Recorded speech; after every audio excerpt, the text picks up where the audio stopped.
सुनो, जरा राइमा की फीस भरने चले जाना, आज आखिरी तारीख है। देखो मैं 3 बजे नहीं जा पाऊंगा।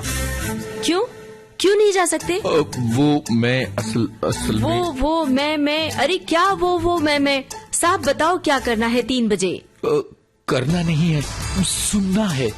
ऐसा क्या सुनना है तुम्हें? पहेलियां मत बुझाओ, जल्दी बताओ। वो मुझे सखी सहेली सुनना है। तुम्हें सखी सहेली सुनना है? पर वो तो सखियों का प्रोग्राम है। सखिया ही नहीं, सखा भी सुनते हैं सोमवार से शुक्रवार दिन में 3 बजे। सखी सहेली।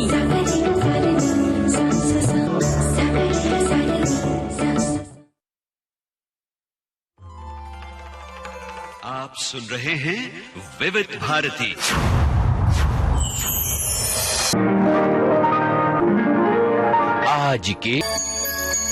आज के मेहमान। इस कार्यक्रम में आज आपको सुनवा रहे हैं शायर और गीतकार अहमद वसी से मंदाकिनी जोशी की बातचीत।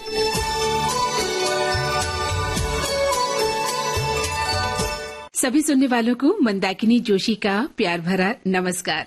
श्रोताओं, आज विविध भारती के स्टूडियो में हमने एक ऐसी शख्सियत को आमंत्रित किया है जिनका नाता विविध भारती की सेवा में बतौर उद्घोषक रहा, दूसरा जिनका नाता उर्दू साहित्य से और फिल्मी दुनिया में एक गीतकार के रूप में रहा, एक प्रतिष्ठित गीतकार के रूप में। आप हैं जनाब अहमद वसी साहब, उर्दू साहित्य और फिल्मी दुनिया का एक जाना माना नाम। तो वसी साहब, आपका विविध भारती के स्टूडियो में तहे दिल से स्वागत है। बहुत बहुत शुक्रिया मंदाकिनी जी। और यहाँ आके न जाने कितने चेहरे सामने मुस्कुराने लगे जी। बहुत सी यादें ताजा हो गई। न जानिए कितनी धूप छांव मेरे साथ स्टूडियो में चली आई। जी जी। और न जानिए कितनी तल्ख और शीरी यानी खट्टे मीठे तजुर्बों की यादें जी मेरे साथ यहाँ आ गई। जी बिल्कुल। और यही कहना पड़ेगा कि यूं जागने लगे तेरी यादों के सिलसिले। क्या बात है।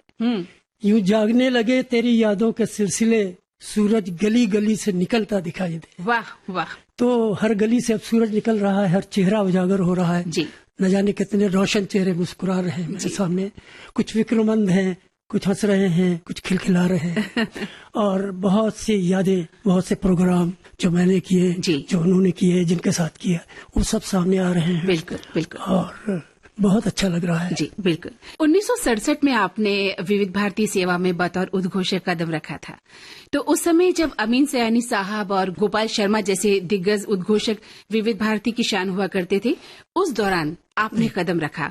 तो क्या यादें हैं उस दौर की, और उस समय विविध भारती में किस तरह के कार्यक्रम हुआ करते थे, क्या माहौल हुआ करता था और किस तरह से उद्घोषणाएं हुआ करती थी, थोड़ा हम आपसे जानना चाहते हैं। देखिए, पहली बात तो ये कि मैं बहैसियत उद्घोषक यहाँ पहले अनाउंसर नहीं था। मैं अच्छा। मैं यहाँ प्रोग्राम कंपेयर की हैसियत से आया था, मुलाजमत शुरू हुई थी मेरी। उसके बाद मैं अनाउंसर बना। और वो दौर ऐसा था कि फिल्मी दुनिया के बाद जगमगाती हुई दुनिया अगर कोई थी तो रेडियो की दुनिया थी जी।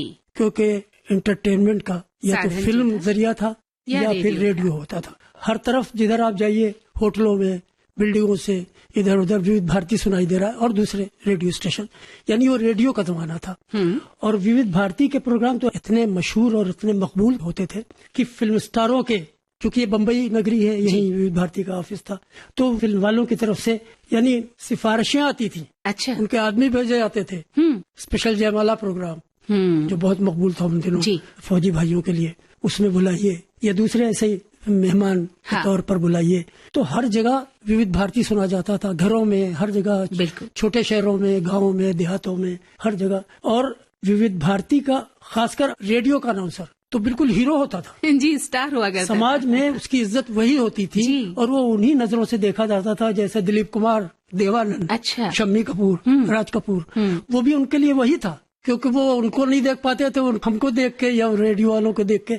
तो वो दौर ऐसा ही था जी। और उस जमाने के जो प्रोग्राम्स होते थे वो इतने मेयारी हुआ करते थे। मैं सच कहता हूँ कि आज भी बहुत से टेक्निकली एडवांसमेंट हो गया है, बहुत कुछ आगे बढ़ गया है, लेकिन जो मेयार और जो खजाना अभी विविध भारती के पास है जी, वो शायद ही किसी के पास हो। मैं दावा तो नहीं कर सकता हूँ कि, लेकिन इतना कह सकता हूँ कि जो कि मैंने यहाँ काम भी किया है कि जो खजाना यहाँ है वो अब शायद हिंदुस्तान में कहीं नहीं होगा जी।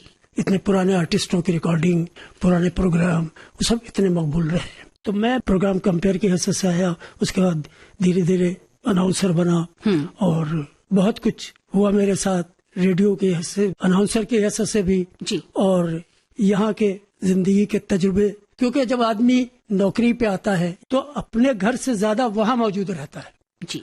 ज्यादा वक्त जो इंसान का गुजरता है वो वहाँ गुजरता है। और ऐसे में बहुत कुछ हुआ मेरे साथ, बहुत सी बातों का मैं एतराफ करता चलूं, मैं यहाँ कन्फेशन जिसे कहते हैं अंग्रेजी में, वो मान भी लूं कि वही आज तक मेरा मिजाज, मेरी जिंदगी वही है कि हवा के रुख को कभी हम समझ नहीं पाए, हवा के रुख को कभी हम हवा समझ के नहीं रुख को पाए। कभी हम समझ नहीं पाए जी। हमेशा नाव को उल्टी तरफ बहाते रहे। वाह। तो ऐसे ही नौकरी की मैंने, बहुत। तो उसका बड़ा ऐसा भी हुआ कि उसका असर भी पड़ा जी। बहुत सी बातों पर। और इसके अलावा एक और एतराफ भी करता चलूं जी। कि ये यही मुलाजमत के दौरान बम्बई में कि आस्तीनों में सिर्फ सांप नहीं, आस्तीनों में सिर्फ सांप नहीं, मैंने कुछ नागिनें भी पाली हैं। तो ये भी हुआ है, सब होता रहा है। और जी, ये जिंदगी के कड़वे मीठे अनुभव हैं जो हम नौकरी के दौरान महसूस करते हैं। जी, और लगभग हर शख्स कहीं न कहीं इस दौर से गुजरता ही है। तो आप रेडियो की दुनिया में, विविध भारती की दुनिया में एक जाने माने हस्ताक्षर रहे और साथ ही आप उर्दू साहित्य के जाने माने हस्ताक्षर हैं। जी हाँ, इसी दौरान आपने विभिन्न उर्दू पत्रिकाओं के लिए नज्म और गजलें लिखी। तो आपकी गजलों को प्रतिष्ठित गायकों की आवाज में रिकॉर्ड भी किया गया। तो इस बारे में भी पहले हम जानना चाहेंगे, उसके बाद हम आपके फिल्मी सफर की ओर चलेंगे। तो किस तरह से ये शुरुआत हुई? देखिए, ऐसा है कि मेरा खानदान जो है उसमें ज्यादातर या तो वकील हुए हैं या शायर हुए हैं। अच्छा जी। तो मेरे वालिद खुद बहुत अच्छे शायर थे, लेकिन वो मजहबी शायरी करते थे। हम लोगों के यहाँ जो नाते कही जाती हैं, हमद होती है, या हम लोगों के यहाँ मुहर्रम मनाया जाता है, उसमें जो मरसिए, तो मेरे वालिद उसके बड़े मशहूर शायर माने गए और उनकी चीजें थी। लेकिन मेरे अंदर कुछ, जिसे कहते हैं ना कि मछली के बच्चे को तैरना कौन सिखाता है, तो अपने आप ही होने लगा और बचपन से लिखने लगा मैं। लेकिन मैं डरता ये था कि मैं रूमानी शायरी करता था और वो मजहबी शायरी करते थे। हालांकि उनके बहुत कई शागिर्द थे उनके जो उनको दिखाते थे, उनसे सलाह लेते थे और ठीक कराते थे अपना कलाम। लेकिन मैंने कभी ये जाहिर नहीं किया उनके सामने कि मैं शायरी करता हूँ, क्योंकि मैं डरता था कि मेरी चीजें अलग हैं, वो मजहबी आदमी है और उनका रंग अलग है। तो हुआ ये कि फिर मैं लखनऊ पढ़ने चला गया और वहाँ मुझे अदबी माहौल मिला, उर्दू का माहौल मिला, तो मैं लिखने लगा। लखनऊ रेडियो पे भी मैं लिखने लगा, ड्रामे लिखने लगा, वहाँ से प्रोग्राम होने लगे। और मेरी चीजें उस जमाने में सबसे पहले मैंने बच्चों के लिए लिखना शुरू किया। अच्छा जी। दिल्ली का एक बड़ा मशहूर पर्चा उर्दू का खिलौना जो सुषमा जो लोग निकालते थे उनके इदारे से निकलता था, तो उसमें मेरी सबसे पहली नज्म छपी। और फिर ऐसा हो कि मैं हिंदुस्तान के और पाकिस्तान तक मेरी नज्में छपने लगी, मेरी गजलें छपने लगी। फिर मैं जब यहाँ आया बम्बई तो रेडियो से वाबस्ता हो गया। तो फिर ये हुआ कि सिलसिला चंवी एक रिकॉर्डिंग कंपनी हुआ करती बड़ी मशहूर, जिसका बड़ा अच्छा हुआ करता था मोनोग्राम कि वो कुत्ता बैठा है, एक बड़ा सा भोंपू है और वो सुन रहा है। तो वो बड़ी नामी चीज मानी जाती थी। तो वहीं से मेरी रिकॉर्डिंग हुई और वहाँ मेरी गजलें नज़्में रिकॉर्ड की गई। भूपेंद्र जी की आवाज में, शैलन सिंह जी की आवाज, राजकुमार रिजवी, सबसे पहला रिकॉर्ड जो हुआ राजकुमार रिजवी की आवाज में हुआ। अच्छा। और वो गजल थी, शाख से टूट के गिरने की सजा दो मुझको, अरे वाह, एक पत्ता ही तो हूँ क्यों न हवा दो मुझको। तो बड़ी मकबूल हुई। राजकुमार रिजवी का भी पहला एल्बम था और वो पहली गजल उन्होंने। अच्छा, राजकुमार जी भी नए आए थे। और उसके बाद शैलेंद्र सिंह, भूपेंद्र जी और नितिन मुकेश, हमारे एक दोस्त थे खालिद, उनकी गजलें, प्रीति सागर। फिर वो सिलसिला चल निकला। तो मैं ये चाहूंगा कि प्रोग्राम की शुरुआत जी मेरी एक नज्म से आप कीजिए। बिल्कुल, वही मैं आपसे जानना चाहती थी, क्यों न शुरुआत में आपकी एक गजल या नज्म सुनी जाए। ज्यादातर प्रोग्राम में लोग पहली शुरुआत करते हैं गाने से। मैं चूंकि शायर पहले हूँ और गीतकार बाद में हूँ, मैं यही मानता हूँ अपने को। तो मैं चाहूंगा कि मेरी लिखी हुई नज्म जो महेंद्र कपूर की आवाज में रिकॉर्ड हुई है और जिसके मौसीकी तैयार की थी मुरली मनोहर स्वरूप साहब, उन्होंने तैयार की थी। नज्म के बोल क्या हैं? हमने ऐसे भी बसर कितनी ही रातें की हैं, जाग कर आपकी तस्वीर से बातें की हैं। क्या बात है, क्या बात है। तो आइए सुनते हैं। आप बहुत उम्दा नज्म आपकी है ये अहमद साहब। और वो दिन याद आ गए जब गजलें सुनना हमने जब शुरू किया, एक समझदारी की उम्र आई, उस वक्त लगता था कि ये कौन लिखा करते होंगे, किस तरह से इन्हें लिखा जाता होगा। आज आपको सामने देखकर लग रहा है कि किस तरह से नज़में और गजलें लिखी जाती होंगी। अरे देखिए साहब, वो तो ऐसा है कि मैं तो बस यही कहूँगा, मेरे जैसे लाखों शायर नज़में गजलें कहते हैं, लेकिन मीरो गालिब बनकर कितने जिंदा रहते हैं। अरे वाह, क्या बात है। यही है ना कि जिंदा रहे इंसान का कुछ कलाम, कुछ नाम तब है, वरना क्या है। आपकी एक नज्म सुनने के बाद हम आगे बढ़ते हैं और अब बात करते हैं 1973 की। जी, कुछ याद आया आपको? जी जी समझ गया इशारा आपका। क्योंकि जब फिल्म निर्देशक अली रजा की फिल्म प्राण जाए पर वचन न जाए के लिए जाने माने संगीत निर्देशक ओपी नैयर साहब ने आपसे एक कैबरे गीत लिखवाया, आके दर्द जवा है। जी। तो ये गीत आपने लिखा है और ओपी नैयर साहब से आपकी मुलाकात कैसे हुई? आप एक उर्दू के कवि, नज्म लिखने वाले, गजल लिखने वाले, किस तरह से आपकी उनसे मुलाकात हुई और ये कैबरे गीत उन्होंने आपसे कैसे लिखवाया? देखिए ऐसा है, चूंकि मैं भी रेडियो सुनता रहता था जी, बाद में यहाँ आ गया और फिल्में देखने का शौक सबको होता है, मुझे भी था। मेरा वतन सीतापुर यूपी है, लखनऊ से करीब है। तो मैं पढ़ रहा था लखनऊ में, तो वहाँ हम लोगों का एक ग्रुप था जो फिल्में देखने जाया करता था। हम लोग सब जाते थे। तो फिल्म नया दौर लगी। अच्छा, नया दौर एक ऐसी फिल्म थी कि जिसमें मेरे 3 चहेते थे। एक तो दिलीप कुमार, दूसरे साहिल लुधियानवी जी, उनके गीत थे जी, और तीसरे ओपी नैयर। क्या बात। मेरे 3 बड़े फेवरेट म्यूजिक डायरेक्टर रहे। एक नौशाद साहब जी, चूंकि उनका वाबस्तगी उनकी लखनऊ से थी, तो हम लोग लखनऊ में रहे, उनकी चीजें सुनते रहे, उनके गाने, ये वो, उनकी फिल्में। और मदन मोहन गजल के बादशाह माने गए। अच्छा, वो भी लखनऊ रेडियो पर रह चुके। मदन मोहन जी लखनऊ रेडियो पे थे वो। और बेगम अख्तर के उनका बहुत आना जाना था। अरे वाह जी। तो मदन मोहन जी भी उनकी गजलें सुनते थे बहुत। उसके बाद ओपी नैयर, क्योंकि वो एक अलग रंग था, एक जवानी, एक शोखी। तो पिक्चर हम लोगों ने जब देखी नया दौर, तो स्क्रीन पे नाम चल रहे थे दिलीप कुमार, विजयंतीमाला, ये वो। और जब आया लिरिक्स बाय साहिल लुधियानवी, तो बेख्तियार मेरे मुंह से निकल गया कि एक रोज इसी तरह मेरा नाम स्क्रीन पे आएगा। क्या बात है जी। वो बिल्कुल एकदम से अचानक ही हुआ और फिसल गया मुंह से ये जुमला जी। तो मेरे दोस्त, मेरे साथी जो थे, सब एक दूसरे को देखने लगे। हम लोग बेतकल्लुफ दोस्त थे सब। तो अब मैं समझ गया कि आज मेरी खिंचाई होने वाली है। तो वही हुआ। पिक्चर देखने के बाद जब अपने अपने जगहों पर आए तो कहने लगे अब आप बहुत उड़ने लगे जी। छपना अलग चीज है, फिल्मों के लिए लिखना एक अलग चीज है। तो मुझे भी पता नहीं, कुछ दिन अजीब सा कुछ नशा सा था या क्या था। तो मैंने भी कह दिया कि चलिए एक दिन फिल्मों में लिख के दिखा देंगे, और ज्यादा अगर आप रहेंगे ओपी नैयर के साथ भी लिखेंगे। अब मैंने कह तो दिया, मगर न सेठा न सुतली, कोई काम हो तो कैसे। फिर ये हुआ कि कुछ हालात ऐसे बिगड़ गए घर के।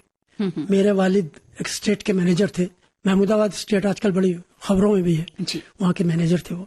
उनका इंतकाल हो गया और मैं घर में बड़ा था। मैंने वैसे LLB किया था, PLLB। एक वकील के साथ मैं बैठता भी था, जाता भी था कचहरी, मगर वहाँ की फिजा मुझे अच्छी नहीं लगती थी कभी। वो मेरे मिजाज के बिल्कुल खिलाफ था। वहाँ ये तिगड़मबाजी, हालांकि मेरे खानदान में बहुत वकील हुए पहले, हो चुके लेकिन मुझे कभी उधर रगबत ही नहीं हुई।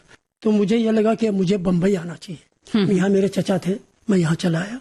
और मेरे उस्ताद थे प्रोफेसर एहतशाम हुसैन, जो उर्दू के बहुत बड़ी हस्ती माने गए, बहुत बड़े क्रिटिक माने गए हैं। और यहाँ के जितने ये तरक्की पसंद शायर थे, यहाँ के प्रोग्रेसिव, वो सब उनको बहुत मानते थे। अगर वो उनके लिए एक जुमला लिख देते थे तो बड़ी बात होती थी। और मैं उनका शागिर्द था बड़ा खास। तो वो इलाहाबाद यूनिवर्सिटी चले गए थे। तो उनको पता चला, अखबार में पढ़ा उन्होंने कि मेरे वालिद का इंतकाल हुआ। तो उन्होंने मुझे खत लिखा और पूछा तुम अब क्या करना चाहते हो। तो मैंने कहा मैं बम्बई जा रहा हूँ।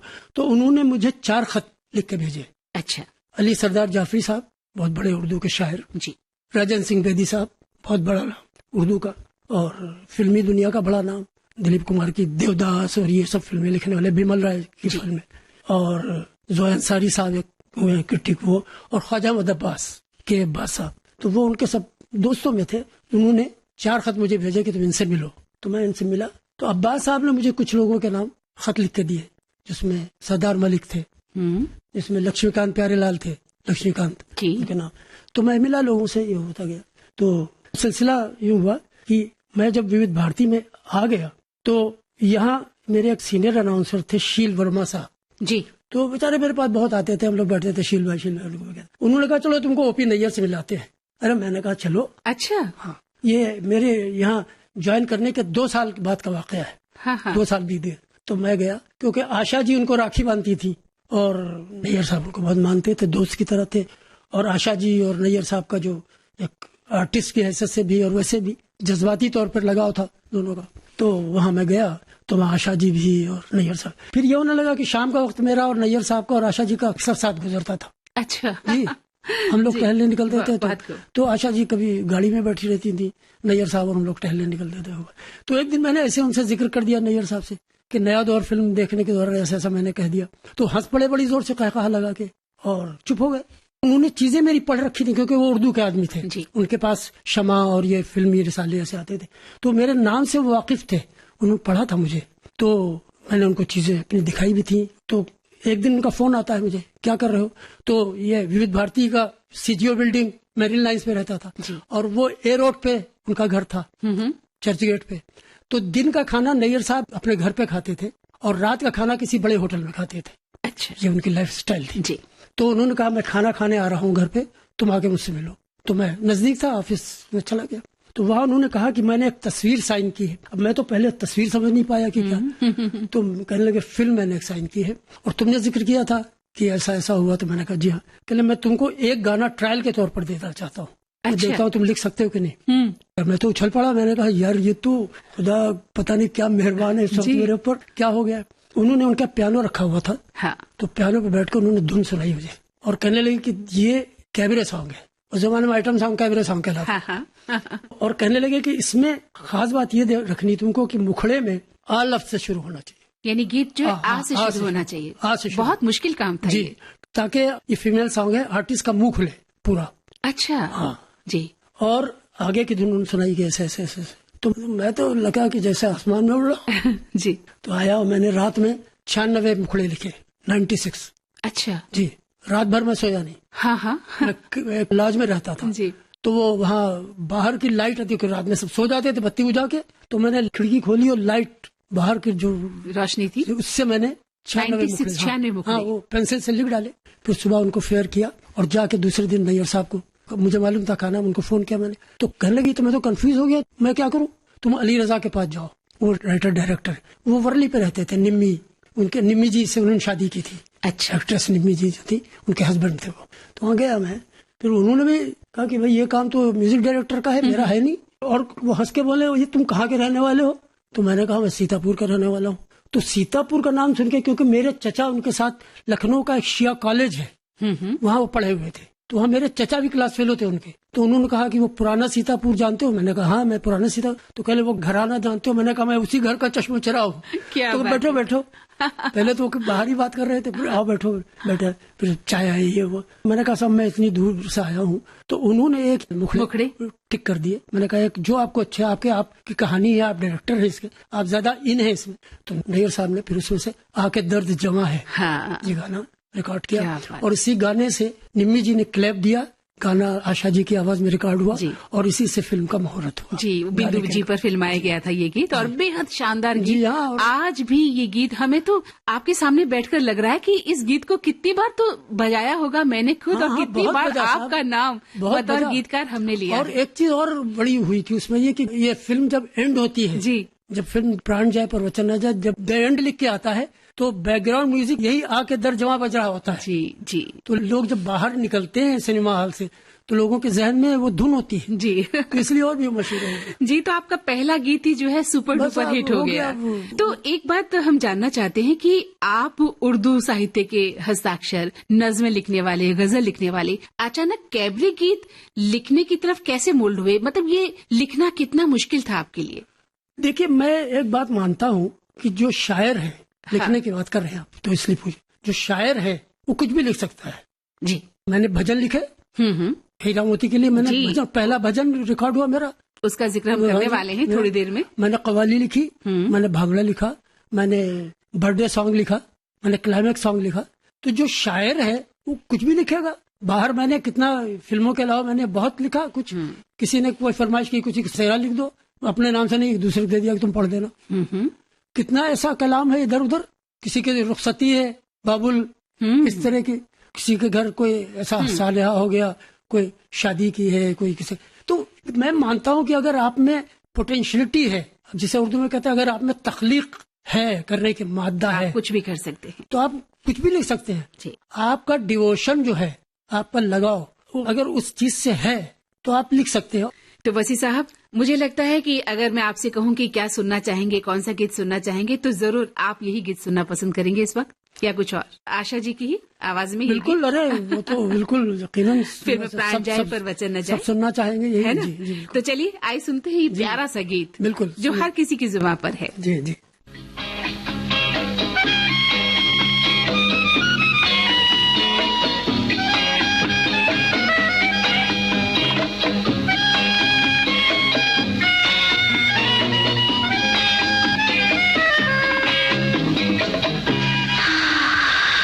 जी बिल्कुल, क्योंकि इतनी यादें वाबस्ता है उनके साथ, और उन्होंने किसी का कोई, जिसे कहते हैं ना गॉडफादर होता है, वो बिल्कुल मुझे समझाई। उन्होंने कहा, देखो फिल्मी दुनिया में तुम आ रहे हो, लेकिन एक बात याद रखना, ये अंधेरी नगरी है, यहाँ फिल्म अंधेरे में बनती है, अंधेरे में दिखाई जाती है। वाह, क्या बात जी, बहुत गहरी बात, बहुत गहरी बात, क्योंकि उनको वो तजुर्बा था, उन्होंने फिल्मी दुनिया की ऊंच नीच देखी थी। और मैं तो बस याद करता हूँ कि तो वही मुझे याद आता है कि मैं जानता हूँ कि तुझसा नहीं कोई फिर भी, मैं जानता हूँ कि तुझसा नहीं कोई फिर भी, ये चाहता हूँ कि तुझसा कोई मिले मुझको। वाह, क्या बात है, क्या बात है। मगर अब वो आने वाले नहीं जी। उनसे जुड़ी यादें हम आपसे जानना चाहते हैं कि ओपी नैयर साहब के साथ जब आपने काम शुरू किया, किस तरह का तरीका था उनका काम करने का? बड़े फाका मस्त इंसान थे। बज़ाहिर उनकी जो इमेज बाहर बनी है वो उसी तरह की जो लोगों ने उनको बाहर से देखा है, जो उनके करीब रहे हैं। मैं बहुत करीब रहा हूँ उनके, मैं जानता हूँ। एक बार मैं आपको छोटी छोटी बातें बता दूं। हम दोनों टहल रहे थे मैरिन ड्राइव पे, एक फकीर आया और मांगने लगा उनसे, तो उन्होंने कहा, बेटा जेब में हाथ डाल दे और जितना छुट्टा है सब तेरा है, जितनी रेसकारी है सब तेरी। वो ऐसे थे। बहुत बड़ी बात जी, बहुत दिलदार आदमी थे वो। और मैंने जैसा कहा कि वो देखने में, वो अपना काम जो करते थे बाहर की दुनिया में, तिजारत की दुनिया में, फिल्मी नगरी में, वो अपने उसूलों से हट के काम नहीं करते थे जी। वो अपने कीमत कभी कम नहीं की उन्होंने जिंदगी में। 2 फिल्में मैं आपको याद दिलाता हूँ जो उन्होंने छोड़ दी कीमत की वजह से। एक फिल्म नमक हलाल। नमक हलाल जी, सिर्फ ऐसा हुआ कि उन्होंने जो अपना उनसे तय हो गया, उनके जो प्रोड्यूसर थे, उनकी मीटिंग ताजमहल होटल, तो उन्होंने मुझे फोन किया कि तुम क्या कर रहे हो लंच टाइम का था। तो कहले मेरे पास, मेरे घर आ जाओ। तो कहले मैं एक तस्वीर साइन करने जा रहा हूँ, बात करने जा रहा हूँ, ये नहीं बताई कौन सी, और इसमें सिर्फ तुम्हारे 2 गाने होंगे क्योंकि उनका राइटर है इसमें। तो मैंने कहा ठीक है। कुछ देर के बाद, वही 1.5 घंटे के बाद वो आते हैं तो बहुत झल्लाए हुए और बड़े गुस्से में। तो भाभी ने उनसे पूछा क्या हुआ। कहने मैंने फिल्म छोड़ दी। कहले क्यों? कहने लगे कि मैंने अपनी कीमत मांगी प्रोड्यूसर से। तो उसने कहा, नैयर साहब मैं आपको अमिताभ बच्चन की पिक्चर दे रहा हूँ। तो मैं खड़ा हो गया। मैंने कहा स्टार कास्ट की मैंने कभी परवाह नहीं की, मेरा काम चलता है, मेरा काम बोलता है, मेरे गाने सुनने लोग थिएटर में आते हैं जी। मैं नहीं करूंगा। बहुत बहुत हिम्मत की बात है, जिस साहस के साथ उन्होंने। दूसरी फिल्म दास्तान, दिलीप कुमार, अरे वाह, शर्मिला टैगोर, बी.आर. चोपड़ा साहब, भाई नया दौर। उनका फोन आता है कि मैं चाहता हूँ नया दौर की टीम रिपीट हो। मैंने दिलीप कुमार को साइन कर लिया है, हीरोइन बदल गई है। वो होता यह था कि नैयर साहब बहुत से गाने धुन पे लिखवाते थे। मैंने भी पहले धुन बनाते थे और फिर अच्छा हाँ, वो मैं भी आपसे जानना चाहती थी कि आपने जब ये गीत लिखा मैंने लिखे तो पहले धुन बनी और आपने उस पर मैं वो बताऊंगा आपको। और मैं ये पहले दास्तान की बात बता दूं। और साहिर साहब जो थे वो चाहते थे मेरी लिखी हुई चीज की धुन बने, मेरे मुखड़े पर धुन बने, मेरे लिखे गाना, मैं गाना जो गाना मैंने लिखा है। और यहाँ नैयर साहब ऐसा करते, वो धुने भी बनाते थे लिखे हुए के। मेरे इसमें 2-3 गाने ऐसे हैं कि जिनके नैयर साहब ने धुन बनाई, लिखे हुए थे पहले, और मैंने धुन पे लिखा। उसमें हीरा मोती के 6 गाने हैं, तो सब एक तरह से नहीं हुए कि सब सिर्फ धुन पे। हाँ, अलग। तो वहाँ पर साहिर साहब से उनके हाथ मिलवाया गया, जो भी हो। लेकिन जब चोपड़ा साहब ने कीमत की बात की तो नैयर साहब ने कीमत पे कहा मैं नहीं करूँगा। 2 बड़ी फिल्में जी और 2 बड़े आर्टिस्टों की जी। तो कीमत, तो नैयर साहब ऐसे आदमी थे, लेकिन वो अंदर से बहुत ही फकीराना किस्म के थे, फाका मस्त जिसे कहते हैं। वही कि उनको देख के यही मैं करीब रहा हूँ, इसलिए मैं ये कह सकता हूँ कि कोई तो बात है हम फाका मस्त लोगों में किसी पे यूं ही जमाना नजर नहीं रखता। सही बात है। तो वो नजर में रहे लोगों के, इसीलिए बिल्कुल, क्योंकि फाका मस्त थे। फाका मस्त थे, तो इसलिए ओ.पी. नैयर कहानियां बनी उनके नाम की। और बहुत बड़ी बात होती है वसीम साहब की फिल्मी दुनिया में रहकर आप फाका मस्त हैं। जिस दुनिया में सिर्फ, लेकिन वो बाहर से ऐसे नहीं थे। लोगों को लगता था कि बहुत कड़ा आदमी, उनकी स्टाइल थी, उस आदमी का जीने का अपना अंदाज था सख्त। वो आदमी जो था वो कहलाता था प्रिंस अमंग म्यूजिक डायरेक्टर्स जी। तो वो इस तरह की जिंदगी गुजारी उन्होंने। तो आपने उनके साथ जब काम किया, इतने साल आप रहे और लगभग उनके डायरेक्शन में, उनके संगीत निर्देशन में आपने कई गीतों की रचना की है। ये अनुभव आपके लिए आज भी भुलाए नहीं भूलता है? ऐसा है कि प्राण जाए पर वचन न जाए, ये भी मैंने धुन पे लिखा। जी। अच्छा, पहले उन्होंने धुन बनाई? हाँ, वो मैंने बताया ना आपको कि उन्होंने धुन सुनाई मुझे पियानो। उसके बाद हीरा मोती में मैंने धुन पे भी लिखा। अच्छा। और मेरे लिखे हुए की धुनें उन्होंने भी बनाई। ऐसा भी हो। उसमें एक गाना है कि 100 साल जियो तुम जान मेरी, तुम्हें मेरी उम्र लग जाए, या हो तुम खुद को देखते हो सदा अपनी नजर से, देखो मेरी जो खुद को कभी मेरी नजर से। तो ये मेरे लिखे हुए थे, ये उन्होंने धुन बना ली। अच्छा जी। और उसका भजन, हाँ, सबसे बड़ी बात हम ये जानना चाहते थे कि आपने सबसे पहले भजन लिखा। असल में ऐसा हुआ, उसके लिए कहा गया कि भजन लिखा जाएगा हीरा मोती फिल्म के। उसमें ये वो जो गाना मैंने बताया ना अभी को, तुम खुद को देखते हो सदा अपनी नजर से, ये गाना उन्होंने पहले लिया था हीरा मोती के लिए। मैं गाना नहीं लिख रहा था पूरे, ये गाना मैं ये लिया उन्होंने। और एक गाना और कहा था तुमसे लिखवाऊंगा, तो 2 गानों की बात हुई थी। एक दिन ऐसा हुआ था, मैं नैयर साहब के पास बैठा था, तो वो उनके जो डायरेक्टर थे चांद, जो शेख मुख्तार के असिस्टेंट रहे किसी जमाने में, तो वो डायरेक्टर चांद हीरा मोती डायरेक्टर रहते, उनका फोन आया कि नैयर साहब इसमें एक सिचुएशन निकली है, एक भजन है, लेकिन उसकी सिचुएशन ये है कि हीरा मोती दोनों बचपन में बिछड़ जाते हैं और दोनों गैंगस्टर बन जाते हैं। दोनों का गैंग अलग है, ये दोनों नहीं जानते कि भाई है दोनों आपस में। और उनका श्री कृष्ण जी की वो है जन्माष्टमी, तो मुकुट चुराने दोनों आते हैं, तो वहाँ पे भजन चाहिए। तो एक दूसरे पे छीटा कशी कर रहे हैं और भजन का उसमें रूह होनी चाहिए। तो मैं ऐसे बैठा सुन रहा था, सब वो ऐसे जोर जोर से बोल रहे थे कि इस पे को सुनाई दे रहा। तो ऐसे मैंने कहा आप मुझे एक दूसरा और गाने देने वाले हैं, मैं भजन लिखूं? तो कहले तुम भजन लिखोगे मियाँ भाई? वो ऐसे ही हम लोगों की बेतकल्लुफी थी जी। तो मैंने कहा क्यों? शकील साहब ने भजन लिखा, साहिर ने भजन लिखा, राजा मेहदी अली खान ने भजन लिखा, जानिसार अख्तर ने भजन लिखा। मैंने वही कहा, मैंने कहा अगर शायर है आदमी तो कुछ भी लिख सकता है। जिस रूह के साथ, स्पिरिट के साथ मैं नात और हमद लिख सकता हूँ, उसी स्पिरिट के साथ मैं भजन भी लिख सकता हूँ। तो कहना यही लिखो। तो उन्होंने सिचुएशन और मुझे फैला के दिखाई, बता दी पूरी, ये ऐसा ऐसा ऐसा ऐसा। तो मैंने कहा ठीक है। तो मैंने कलम कागज उठाया और कुछ अल्फाज जोड़े और मैंने कहा कि कल सुनो। मैंने सुनाया तो कल मैं सिचुएशन है, मैं जरा उससे पूछ लूँ चांद से। मैंने कहा ठीक है। उन्होंने चांद को फोन किया, वो सुनाया, भजन सुनाया। हाँ भजन सुनाया। तो कहले इसका जवाब भी लिखो, वो भी मैंने लिखा। 2 अलग अलग, यानी एक तरफ हीरा गाते हैं और एक तरफ मोती गाते हैं, तो वो सवाल जवाब जो जिस तरह से उस भजन में था तो हो गया। उन्होंने उनको सुनाया तो चांद उधर से बोले कि यही तो चाहिए था। क्या बात है। देखिए वो आदमी ऐसा था जो जबान दे दे जी, उससे हटता नहीं था। वो फिर नैयर फिल्में छोड़ दी उन्होंने अपनी बात के ऊपर। उन्होंने कहा अब यही लिखेंगे पूरी पिक्चर, मैं इन्हीं से लिखवाऊंगा।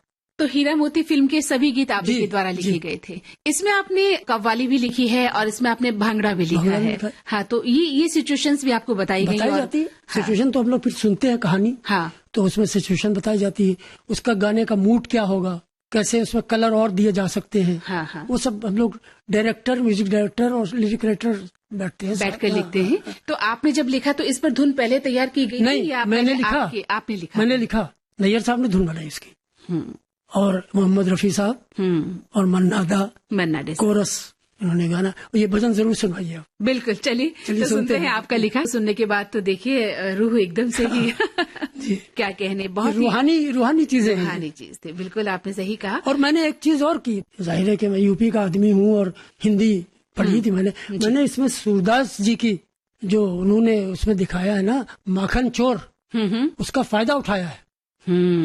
आप भजन सुन के आपने बोल सुने होंगे, उसका मैंने फायदा उठाया है, माखन चोर। जी, बहुत खूब, बहुत सुंदर भजन था और ये काफी पॉपुलर भी हुआ है। ये भजन बहुत पॉपुलर हुआ है। यहाँ से भी बजता रहता है कभी कभी। जी हाँ, बिल्कुल बजता है। तो अहमद साहब, चूंकि आपने कहा कि आपने ओपी नैयर साहब के साथ काम किया और आज तक आप उन्हें भुला नहीं पाए हैं, अभी भी उनके बारे में बात करते समय आपका गला भर आया था। इसके अलावा आपने खय्याम साहब के साथ काम किया है, आपने सी अर्जुन के साथ काम किया है ना? तो इनका जिक्र भी हम आगे करते रहेंगे आपसे और पूछते रहेंगे इनके बारे में। हम जानना चाहते हैं कि जब हीरा मोती के गीत आप लिख चुके थे तो उसके बाद आप शायद महान संगीत निर्देशक खय्याम साहब से मिले और उन्होंने आपको अपनी फिल्म एक ही मंजिल के लिए गीत लिखने को कहा था। तो ये गीत किस तरह से लिखा गया और इस फिल्म के कितने गीत आपने लिखे और खय्याम साहब के साथ काम करने का अनुभव कैसा था आपका? देखिए, मेरे साथ बड़ा अजीब सा ये खेल रहा कि मुझे ऐसे ऐसे म्यूजिक डायरेक्टर मिले जिनका मिजाज बिल्कुल अलग अलग था। यानी ओपी नैयर साहब बिल्कुल अलग ओपी मिजाज नैयर के का थे। जो म्यूजिक होता था वो जवानी लिए हुए, जी शोखी है, बागपन है, और पंजाब की लहरें हैं सब उसमें। और खय्याम साहब का जो था एक शायराना मिजाज था और उनका ठहराव के साथ बहुत ही। वो नैयर साहब क्या थे, धुन सुना देते थे। खय्याम साहब कभी धुन सुनाते नहीं थे। अच्छा। कभी नहीं बताया कि क्या धुन है, लेकिन वो क्या होता था, कोई शेर, कोई एक मिसरा जैसे लोग एक लाइन कहते हैं ना, एक मिसरा सुना देते थे कि इस बहर में लिख के लाइए और ये इस तरह का गाना होना चाहिए। और मेरा ये था कि उनके साथ मैं काम कर रहा हूँ, उनका अलग हाल है, उनका मिजाज अलग है, उनका संगीत अलग है। अच्छा, नैयर साहब की एक और खूबी थी, मैंने देखा जो उनकी शख्सियत थी, ये मैंने किसी में नहीं देखा। जो उनकी शख्सियत थी वही उनका आर्ट था। नैयर साहब की ये खूबी थी, बहुत कम होता कि आर्टिस्ट बिल्कुल, यानी वो संगीतकार है तो पूरा संगीतकार ही है वो। उसका समझ के सोच के दुनिया के सामने जाना, ये इतनी झुकती नहीं जितनी की झुकाती है। क्या बात है, बहुत खूब, बिल्कुल सच कहा। मैं अपने अशार आपको सुना रहा हूँ। सारा उनका मर्म ये था, वो ये जीवन को इस ढंग से। ये मेरे ही शेर है, लेकिन मैं आज मैंने सोचा अपने ही शेर अपने ही गीत उसी से बात बिल्कुल बिल्कुल। तो मैं कह रहा हूँ कि हस्ती थी उनकी शख्सियत यूं थी, यूं समझाते थे। तो उनका मिजाज शायराना था जी, और वो इतना इंस्पायर करते थे कि अंदर का रेशम जो है कहते हैं ना, वो निकाल लेते थे। द बेस्ट जो है वो निकाल लेते थे वो। और आप देखिए जो चीजें मैंने उनके साथ लिखी हैं, बहुत शायराना किस्म की। तो एक ही मंजिल फिल्म के एक ही मंजिल फिल्म तो रिलीज ही नहीं हुई है। हाँ, लेकिन गीत तो आपने लिखे ही थे। एक गीत है मेरा, टाइटल सॉन्ग से मेरा है, बाकी और लोग और शायर है उसमें। तो उनका दूसरा कोई और गाना सुना दीजिए। फिल्म यात्रा द जर्नी, उसके म्यूजिक उनका है और गाने उसमें 2 गाने मेरे हैं। हाँ। तो उसमें एक अलका याग्निक और उदित नारायण का गाया हुआ है, बहुत सुंदर है। 2 गाना है। हाँ। गाना सुनवा दीजिए। तो ठीक है, और गीत को सुनने के बाद मन और भी प्रफुल्लित हो गया है। इतनी खूबसूरती से आपने इस गीत को लिखा है और वो बड़ा अच्छा गाया भी है, बड़ा बहुत सुंदर गाया है उदित नारायण साहब ने और अलका याग्निक। बड़ी नगमगी है इसमें। बिल्कुल बिल्कुल नगमा है। तो आपने कहा कि खय्याम साहब के साथ आपके अनुभव बहुत खूबसूरत रहे हैं, बहुत अच्छे पल आपने बिताए हैं। आपने उनके साथ काफी काम किया है। जी। आशा और खय्याम, ये कार्यक्रम भी आपने किया है, एक एल्बम निकला है, तो ये कार्यक्रम भी काफी सफल रहा। और आशा और खय्याम नाम से जो एल्बम निकला है उसमें जो गजलें हैं वो इतनी रूहानी और उम्दा गजलें हैं कि जिनके बारे में आप ही बता पाएंगे कि वो किस तरह से लिखी गई और किस तरह से असल में उनको बनाया गया। ऐसा हुआ कि वो कंपनी जो है, जिस कंपनी ने आशा और खय्याम रिलीज, तो उसमें ये हुआ कि खय्याम साहब का ये इंतखाब था कि उन्होंने 4 शायरों को सिर्फ उसमें शामिल किया। अच्छा। हाँ, सिर्फ 4 शायर हैं उसमें और मैं हूँ, मेरी 2 गजलें हैं, नक्श लालपुरी साहब, नक्श साहब इनकी 2, हसन कमाल साहब, मेरे सब दोस्त थे ये, निदा फाजली साहब, तो इनकी 2 सबकी गजलें। तो मेरा एक बड़ा मशहूर शेर है जो उर्दू दुनिया में कहीं कोई प्रोग्राम होता है, मुशायरा होता है कहीं भी, कि वो करे बात तो हर लफ्ज से खुशबू आए, वो करे बात तो हर लफ्ज से खुशबू आए, ऐसी बोली वही बोले जिसे उर्दू आए। तो ये शेर इतना मशहूर है कि कहीं भी यहाँ से लेके सारी दुनिया में, कनाडा में और अमेरिका में और दुबई में और कतर में कहीं भी मुशायरा, तो ये शेर जरूर पढ़ा जाता है, इतना मशहूर है। तो खय्याम साहब को भी वो था, तो उन्होंने कहा कि आप इसी पे लिख के लाइए गजल। अच्छा। हाँ, तो मैंने कहा कि पूरी गजल तो मेरी है ही है। कहले नहीं, रोमानी गजल लाइए, ये तो है अच्छी है गजल, मतला तो बहुत ही मशहूर है इसका, लेकिन आप यही रखिए, रदीफ काफिया यही रखिए और दूसरी गजल लिख के लाइए। तो मैंने फिर उसको थोड़ा बदल दिया उनके हिसाब से, और जाने क्या हाल हो इस दिल का अगर तू आए, न तो जज्बात पे न खुद पे काबू है, वाह, बहुत यूं कर दिया इसको। जी जी। तो इस तरह वो गजल वजूद में आई और आशा जी की आवाज में आशा और खयाम का हिस्सा बन गई। बिल्कुल, बहुत सुना दीजिए। बिल्कुल, चलिए सुनते हैं ये गजल, बहुत ही उम्दा गजल। के मेहमान इस कार्यक्रम में अभी आप सुन रहे थे शायर और गीतकार अहमद वसी से मंदाकिनी जोशी की बातचीत। ये बातचीत यहाँ खत्म नहीं हुई, इसका दूसरा और अंतिम भाग आपको सुनवाएंगे अगले सप्ताह। चलने से पहले आपको बता दें, इस कार्यक्रम में हमारे रिकॉर्डिंग इंजीनियर HR पाटले। विविध भारती की ओर से इस कार्यक्रम के प्रस्तुतकर्ता जुबैर खान। आज के मेहमान के पास